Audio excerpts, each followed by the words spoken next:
Time to get you up to the minute right now before you head out the door, starting with weather and traffic on the 4s. We have the Special Olympics golf outing. We tee off at 11:30 in Carmel. You'll be fine. But in the afternoon, by about 4 o'clock, but I think it's going to be mostly south and east of Indianapolis. Okay. I think you're going to be good today. Moderate humidity levels for that, Tim, and highs in the mid-80s. Here's Guardian radar right now. A few spotty showers, mainly along I-70 and south of Indianapolis. Right now, we are getting that light rain in the downtown area up through Zionsville, Brownsburg, a bit heavier in the Plainfield area, and that's going to skirt across central Indiana between now and 9 o'clock this morning. Then we're going to see a lull. You can see the dark clouds on the horizon there at 69 with a southwesterly wind at 13 miles per hour. A high around the mid-80s today with a few spotty afternoon thunderstorms, mostly south and east of Indianapolis. The rest of us will be seeing dry conditions. So for the evening drive, no severe weather like we did have yesterday, and a few spotty thunderstorms for the evening commute south and east of Indy. Katie? All right, thanks, Lindsay. Just one new crash out there to talk about right now. This is on the south side on Harding Street, just north of 465. Traffic still getting by, but you might want to slide over to Bluff Road just to avoid that crash scene in general. But once you reach the south side of 465, traffic looks great here passing our Harding Street camera. And same story up on the northeast side of 465. If you're coming in through Fishers on I-69, looking good here once you reach 465. and we want to continue following a developing story here on CBS4 as a woman's body is found in the middle of the road about 2 hours ago along Nolan Avenue. This is not far from Rural Street in Indy. Right now we're told a death investigation is underway. Homicide detectives are now getting involved. The name of that woman is not being released right now. We have a crew on the scene. We'll keep you updated at CBS4Indy.com. Thousands of people are still without power this morning after powerful storms rolled through central Indiana. Viewers sent us these photos you're looking at of downed trees from throughout the region. We're also hearing of downed power lines and damage to buildings. Right now, IPL is reporting about 2,500 customers still in the dark. Duke Energy reporting nearly 8,000 without power throughout Indiana. If Governor Mike Pence is chosen as Donald Trump's running mate, a scramble is expected at the Indiana State House with other potential candidates trying to get their name on the ballot in the Indiana governor's race. Trump makes his announcement tomorrow at 11. If he does pick Pence, anyone else who wants to run for the Indiana governor's seat will have 1 hour until noon to get their name in. Then Republicans have 30 days to name the replacement candidate.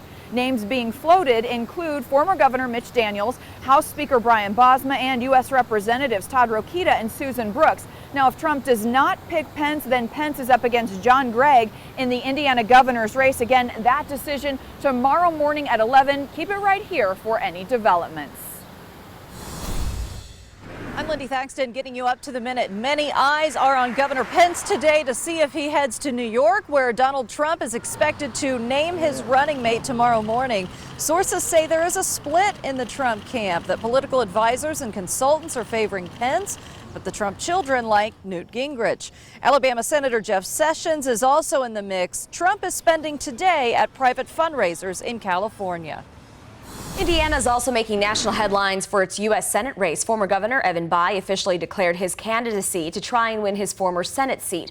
Bayh left the Senate 6 years ago, and the position was then taken over by Republican Dan Coats. Senator Coats is retiring, and Bayh says Barron Hill asked him to run after he decided to drop out of the race. And President Barack Obama will meet with the teen son of Alton Sterling today during a town hall in Washington, D.C. 15-year-old Cameron Sterling's father was shot and killed by Baton Rouge police officers a week ago. Reports say he will get to ask the president a question during that town hall. And an interfaith funeral service for Philando Castile will be held today in Minnesota. Castile's mother says she wants the funeral to be an opportunity for people to come together in a new way. Castile was shot and killed by an officer while reaching for his ID during a traffic stop. The officer says he was reacting to the presence of a gun when he fired his weapon.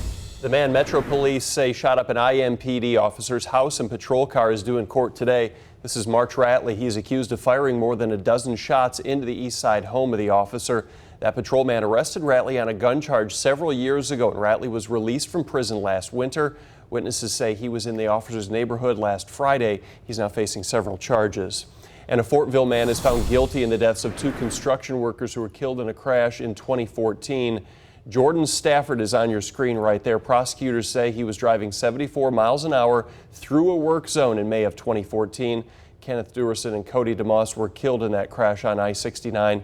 Stafford was found guilty on 2 counts of reckless driving in a highway work zone and 2 counts of failure to obey a traffic flagman. He'll be sentenced next month. A registered sex offender in Hancock County gets caught playing Pokemon Go with children. This is Randy Zuick of Greenfield.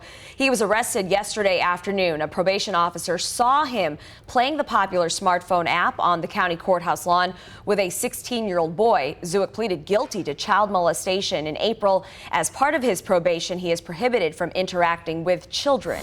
In your Colts Blue Zone update, the value of the Colts just keeps growing. According to Forbes, the franchise is worth $1.88 billion, making them the 31st most valuable sports franchise in the world.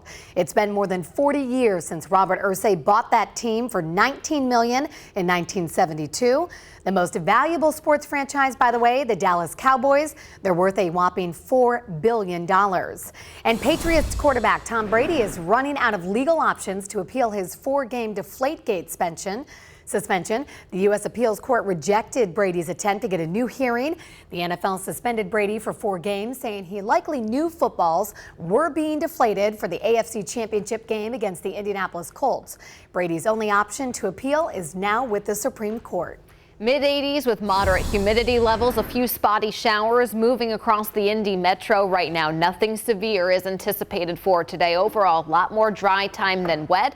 And by about 4 o'clock this afternoon or so, we'll see a few additional thunderstorms develop, and that's going to be mostly east and south of Indianapolis for the day today. And we'll leave you with a live look on I-69 up here in Fishers. Very light volume in those southbound lanes this morning. If you're about to head out the door, we're not seeing any issues out on the interstates. All right, sounds good. And thank you so much for joining us here on CBS4 this morning. And CBS This Morning is next. They're getting ready at the table. They'll have the latest on Donald Trump and his VP pick.